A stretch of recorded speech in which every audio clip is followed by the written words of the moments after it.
सो Australia तो लगातार जो न्यूज़ आदियाँ स्ट्रिक्ट होंदियाँ स्टूडेंट्स दे साढ़े कोल सवाल ढेर सारे आते हैं कि की हुण सानू अप्लाई नहीं करना चाहिए आस्ट्रेलिया, तो जिन्होंने अप्लाई किया होया है चिंता उन्होंने मन में भी बहुत बनी हुई है। सो असीं लगातार तुहानूं अवेयर करने की भी कोशिश करते हैं, तो अज भी तुहानूं कुछ खास गल्लां तुहाडे नाल सांझियां करन जा रहे हैं, क्योंकि चाहे कि आस्ट्रेलिया स्ट्रिक्ट हो गया है पर अज भी एक चंगी प्रोफाइल, एक जैनुइन प्रोफाइल के लिए खुले रस्ते ने। जेकर तुसीं आस्ट्रेलिया जाना चाहते हो, आस्ट्रेलिया का स्टडी वीज़ा लेना चाहते हो, सही प्रोसैस दे नाल अगे वधोगे तो किते भी तुहानूं किसी रुकावट का सामना नहीं करना पेगा। सो अज राइट प्रोसैस तुहानूं समझावांगे तो किहड़ी प्रोफाइल वालियां नूं बिल्कुल भी घबराउण की जरूरत नहीं है, ये भी जरूर दसांगे। बहुत बहुत स्वागत है तुहाडा सारिਆਂ ਦਾ। मैं हाँ हरजोत कौर ते अज एक खास जानकारी तुहाडे नाल सांझी करन जा रहे हैं फ्रंटियर इमीग्रेशन तो अब्रॉड एजुकेशन एडवाइजर कीर्ति जैन साडे नाल ने। बहुत बहुत स्वागत है कीर्ति, सत श्री अकाल। सत श्री अकाल जी।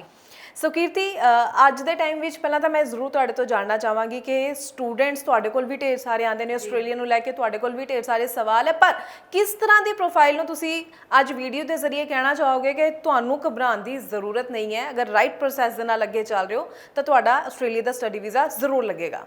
बिल्कुल, अजकल दे विच सानूं बहुत सारी न्यूज़ आस्ट्रेलिया तो मिल रही हैं तो उस करके बच्चे बहुत ही घबराए हुए हैं। बट ये जे जेन्युइन प्रोफाइल की मैं गल करदी है, जेन्युइन प्रोफाइल तो मेरा कहने का भाव ये है कि जिन्होंने अपनी एडुकेशन प्रॉपरली ढंग नाल कीती है, लाइक जे मैं कहां कि 22 पास आउट है तो उहदे विच उन्होंने 60% एवरेज लीती है, प्रॉपरली बोर्ड तो एफिलेटिड है तुहाडी DMC डिग्रीज, IELTS PT का स्कोर जिन्ना तुसीं शो किया है उन्ना तुसीं एक्चुअल च किया है, ऑथराइज्ड है। जे तुहाडे कोल ਉਹਦੇ PT क्रेडेंशियल्स ने, IELTS क्रेडेंशियल ने, वो प्रॉपरली वैलिड ने, ऑनलाइन शो हो रहे हैं, कोई दिक्कत नहीं आ रही। ਜਿਹੜੇ फंड या सपोर्टिंग डॉक्यूमेंट्स ਤੁਸੀਂ ਲਾਏ हैं वो बिल्कुल जेन्युइन है कि कल एम्बेसी जे वेरीफाई कर दिए, ऑनलाइन वेरीफाई हो जाते हैं, अकाउंट 'ਚ पैसा शो किया है, बैंक तो वेरीफाई कर दो, वेरीफाई कर देना। सो कहने का भाव है कि ਜਿਹੜੀ ਵੀ ਡਾਕੂਮੈਂਟੇਸ਼ਨ ਤੁਸੀਂ ਪ੍ਰੋਵਾਈਡ ਕੀਤੀ ਹੈ, ਭਾਵੇਂ ਤੁਹਾਡੇ ਐਕੈਡੈਮਿਕਸ ਹੋਣ, ਤੁਹਾਡਾ ਫੰਡ ਦਾ ਡਾਕੂਮੈਂਟ ਹੋਣ ਜਾਂ ਕੋਈ ਵੀ ਸਪੋਰਟਿੰਗ ਡਾਕੂਮੈਂਟ ਜਿਹੜਾ ਤੁਸੀਂ ਲਾਇਆ ਹੈ ਉਹ ਪ੍ਰੋਪਰਲੀ ਜੈਨੂਇਨਲੀ वेरीफाई हो सकता है। तो ਇੱਦਾਂ ਦੇ ਬੱਚੇ ਨੂੰ ਘਬਰਾਉਣ ਦੀ ਅੱਜ ਦੇ ਟਾਈਮ 'ਚ ਵੀ ਕੋਈ ਲੋੜ ਨਹੀਂ ਹੈ। ਭਾਵੇਂ ਜੇ ਆਪਾਂ ਬੋਰਡ ਦੀ ਗੱਲ ਕਰ ਰਹੇ ਹਾਂ ਕਿ ਪੰਜਾਬ ਹਰਿਆਣਾ ਦਾ ਬੋਰਡ ਬੈਨ ਹੋ ਗਿਆ, ਸਟੇਟ ਬੋਰਡ ਨੇ ਜਿਹੜੇ ਬੈਨ ਹੋ ਗਏ, ਤੇ ਕੁਝ ਪਾਰਟਿਕੂਲਰ ਯੂਨੀਵਰਸਿਟੀਜ਼ ਜਿਨ੍ਹਾਂ ਨੇ ਬੈਨ ਕੀਤਾ ਹੈ, ਹਜੇ ਵੀ 30+ ਯੂਨੀਵਰਸਿਟੀ ਤੇ ਬਹੁਤ ਸਾਰੇ ਕਾਲਜਿਸ ਨੇ ਜਿਨ੍ਹਾਂ ਕਰਕੇ ਬੱਚੇ ਕੋਲ ਹਜੇ ਵੀ ਆਪਸ਼ਨਸ ਨੇ।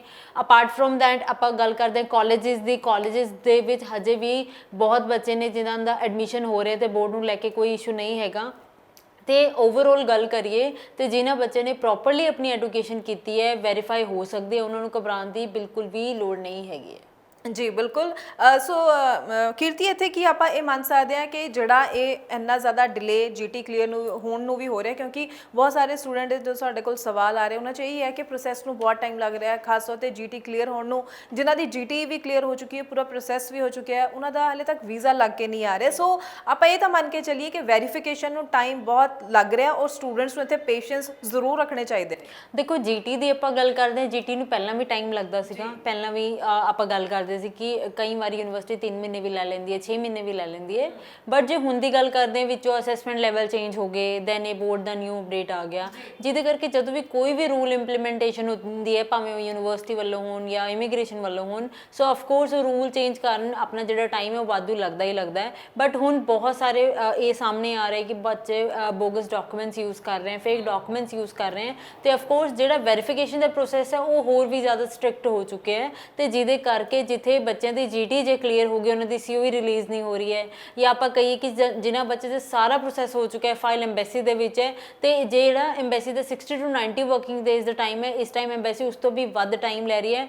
तो ये भी हैगा कि इस टाइम आस्ट्रेलिया के कुछ रिजल्ट्स है जिहड़े वधिया नहीं भी आ रहे, बट वो उन्होंने ही वधिया नहीं आ रहे जिन्होंने अपनी फाइल नूं जेन्युइनली रिप्रजेंट नहीं किया है। बट जे तुसीं जेन्युइनली अपनी सारी प्रोफाइल अगे रिप्रजेंट की है, भावें किन्ने भी रूल चेंज हो जान, तुहानूं उहदा कोई भी इंपैक्ट नहीं पएगा। जी बिल्कुल। सो एक चलन जा बन गया सी कि साडा किते कोई वीक पॉइंट है, उहदा फेक डॉक्यूमेंट लगाओ तो साडा वीज़ा आ जाएगा। सो ये चलन खत्म करना ही पएगा। तुसीं सामने सब दे सामने एग्जाम्पल कि किस तरह नाल आस्ट्रेलिया अंबैसी स्ट्रिक्ट हुई है या यूनीवर्सिटी स्ट्रिक्ट हो गई ने। कीर्ति इत्थे जे मैं गल करां, जदों आपां यूनीवर्सिटीज़ वालों स्ट्रिक्टनेस की गल करदे हां, नॉर्थ दे साडे पंजाब हरियाणा दे और टोटल 5 रीजनस दे जिहड़े ਬੋਰਡ ਵਾਲੇ ਬੱਚਿਆਂ ਨੂੰ ਮਨਾ ਕਰ ਦਿੱਤਾ ਗਿਆ, ਬੈਨ ਕਰ ਦਿੱਤਾ ਗਿਆ। ਪਰ ਇੱਥੇ ਨਾਲ ਦੀ ਨਾਲ ਕਿਹੜੇ ਬੱਚਿਆਂ ਨੂੰ ਡਰਨ ਦੀ ਲੋੜ ਨਹੀਂ ਹੈ, ਕਿਉਂਕਿ ਪੂਰੀ ਜਾਣਕਾਰੀ ਸਟੂਡੈਂਟਸ ਕੋਲ ਨਹੀਂ ਹੁੰਦੀ ਹੈ। ਜਦੋਂ ਕਨਫਿਊਜ਼ ਹੋ ਜਾਂਦੇ ਨੇ, ਚਿੰਤਾ ਵਿੱਚ ਵੀ ਆ ਜਾਂਦੇ ਨੇ। ਕਈ ਸਟੂਡੈਂਟਸ ਨੂੰ ਲੱਗਦਾ ਕਿ ਅਸੀਂ ਜੇ ਪੰਜਾਬ ਹਰਿਆਣਾ ਦੇ ਰਹਿਣ ਵਾਲੇ ਹਾਂ ਤੇ ਇਸੇ ਕਰਕੇ ਸਾਡਾ ਸ਼ਾਇਦ ਵੀਜ਼ਾ ਨਹੀਂ ਲੱਗੇਗਾ। ਸੋ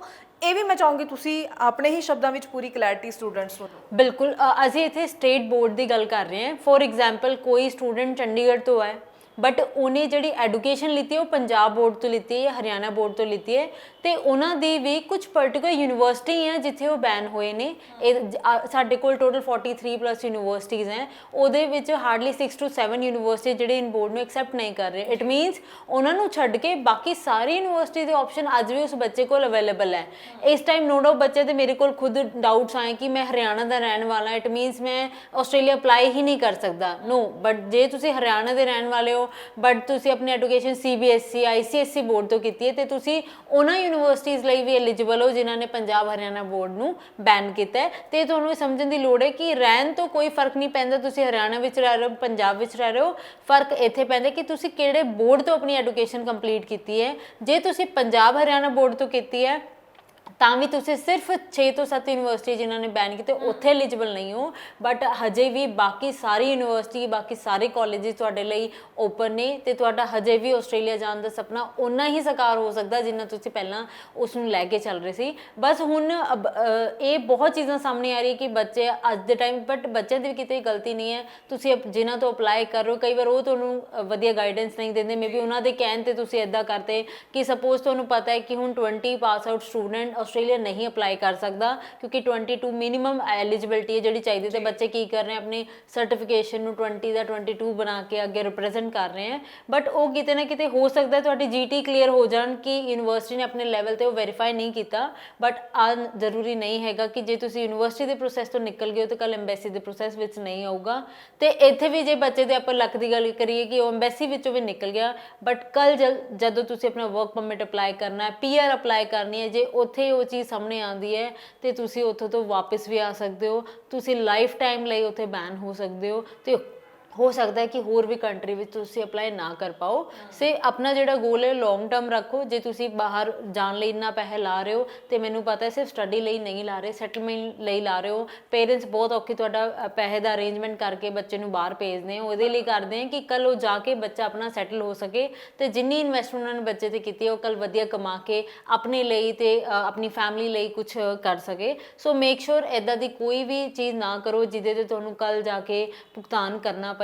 ਉਸ ਤੋਂ ਵਧੀਆ ਤੁਸੀਂ ਹੋਰ ਕਿਸੇ ਕੰਟਰੀ ਲਈ ਐਲੀਜੀਬਲ ਹੋ, ਆਪਣੀ ਗਿਵਨ ਡਾਕੂਮੈਂਟ ਦੇ ਵਿੱਚ ਉਹਦੇ ਵਿੱਚ ਅਪਲਾਈ ਕਰੋ ਤੇ ਉਹਦੇ ਵਿੱਚ ਵੀ ਤੁਹਾਡਾ ਜਿਹੜਾ ਸੁਪਨਾ ਉਹ ਸਾਕਾਰ ਹੋਊਗਾ ਤੇ ਡੈਫੀਨਿਟਲੀ ਤੁਸੀਂ ਅੱਛਾ ਵੀ ਅਰਨ ਕਰੋਗੇ। ਜੀ ਬਿਲਕੁਲ। ਸੋ ਤੁਹਾਡਾ ਆਪਣਾ ਕੋਈ ਹੋਰ ਡਾਊਟ ਹੋਵੇ, ਸਵਾਲ ਹੋਵੇ, ਜਿਹੜਾ ਨੰਬਰ ਡਿਸਪਲੇ ਹੈ ਇਸ ਉੱਪਰ ਤੁਸੀਂ ਕਾਲ ਕਰ ਸਕਦੇ ਹੋ, ਕਮੈਂਟ ਸੈਕਸ਼ਨ ਵਿੱਚ ਵੀ ਆਪਣਾ ਸਵਾਲ ਡ੍ਰੌਪ ਕਰ ਸਕਦੇ ਹੋ। ਬਹੁਤ ਬਹੁਤ ਥੈਂਕਸ ਕੀਰਤੀ, ਤੁਸੀਂ ਆਸਟ੍ਰੇਲੀਆ ਨੂੰ ਲੈ ਕੇ ਕਾਫੀ ਖਾਸ ਪੁਆਇੰਟਸ ਨੂੰ ਲੈ ਕੇ ਅਵੇਅਰ ਕੀਤਾ ਸਟੂਡੈਂਟਸ ਨੂੰ। ਆਈ ਹੋਪ ਸਟੂਡੈਂਟਸ ਇਹ ਸਾਰੀ ਜਾਣਕਾਰੀ ਦਾ ਵੱਧ ਤੋਂ ਵੱਧ ਫਾਇਦਾ ਜ਼ਰੂਰ ਲੈਣਗੇ। ਸੋ ਅੱਗੋਂ ਵੀ ਅਸੀਂ ਤੁਹਾਡੇ ਲਈ ਹੋਰ ਇਨਫੋਰਮੇਟਿਵ ਵੀਡੀਓਜ਼ ਲੈ ਕੇ ਆਉਂਦੇ ਰਵਾਂਗੇ। ਫਿਲਹਾਲ ਹੀ ਸਾਨੂੰ ਦਿਓ ਜੀ ਇਜਾਜ਼ਤ। ਸਤਿ ਸ਼੍ਰੀ ਅਕਾਲ।